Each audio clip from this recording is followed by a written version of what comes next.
Let's go live now to Liberal MP Dave Sharma. He joins us live from Sydney this morning, and returning to our top story where two of your colleagues, Dave Sharma, have been, not quite deported or kicked out of China, but I guess that's happened before they could even get there. What do you make of this move from China?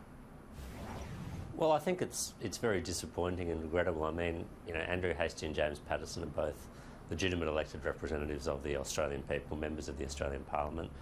They've both got an open mind, I know them, and I think they would have benefited from a study tour to China, and I think China would have benefited as well. You can't really have an open relationship and a trusting relationship if you basically refuse to engage with the legitimate elected representatives of the other country. What do you make of this public display of strength from China? Because it could have done this quietly, but it has chosen to take the path that is, I guess, going to get the most headlines. Is that a strategy there?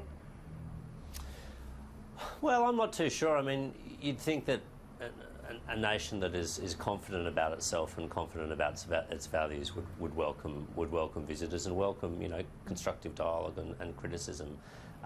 So look, I can't explain the strategy. I saw the press release that the Chinese embassy here put out. I thought it was quite strongly worded and asking things that you wouldn't normally ask of any other country's parliamentarians. You're a former diplomat, Dave Sharma, now in Parliament. How should Australia handle this? Is there a fear that perhaps some of our criticism of China is going too far, or are we doing the right thing? No, I think it's always important when you look at any of these episodes. It's not the initial instinct is obviously to look at your own conduct, but I don't think we should reflexively seek to blame ourselves.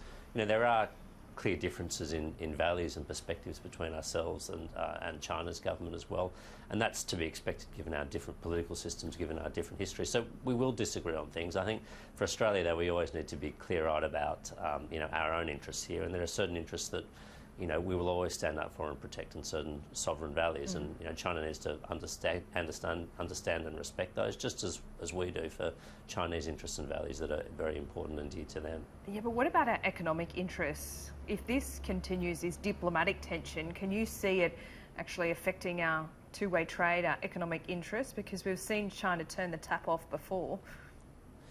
Well, I'd say, two-way trade and two-way investment, the nature of trade itself is that it's of mutual benefit. Countries trade because they're both better off from doing that, and that's certainly been the case, of our trade and investment flows with China. It's grown remarkably in recent years. Yes, Australia's been a great beneficiary, but so too has China. We've been a reliable, long-term and low-cost supplier of critical raw materials for China's industrialisation and the emergence of the middle class in China. So, I think China can, may or may not seek to do this, but I think we will always be pursuing trade with countries, regardless of their political system or colour, when we think there's mutual benefit in doing so.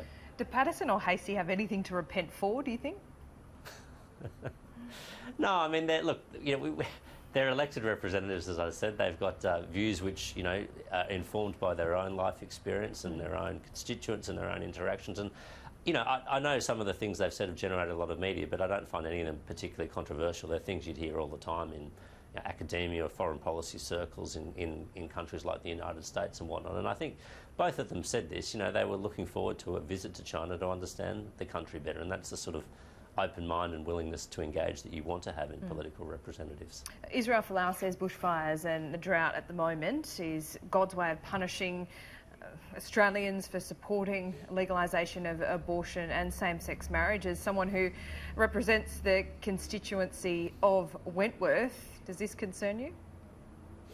Look, I disagree with it strongly, but I wouldn't, give his comments any more publicity than really warranted. I mean, lots of people are seeking to blame, the bushfires, or seeking to describe the bushfires to lots of things, and I think it's important that we focus really on the bushfires themselves and how we deal with them and how we combat them and how we help communities recover from them. Well, some are blaming climate change and backburning, lack of backburning. It's a bit different to blaming abortion and same-sex marriage, isn't it? Oh yeah, completely. I mean, I think, there's a legitimate debate to be had here about climate change and backburning and environmental measures and resilience and preparedness and whatnot. Certainly, I mean, Israel Folau's comments are kind of just off the grid.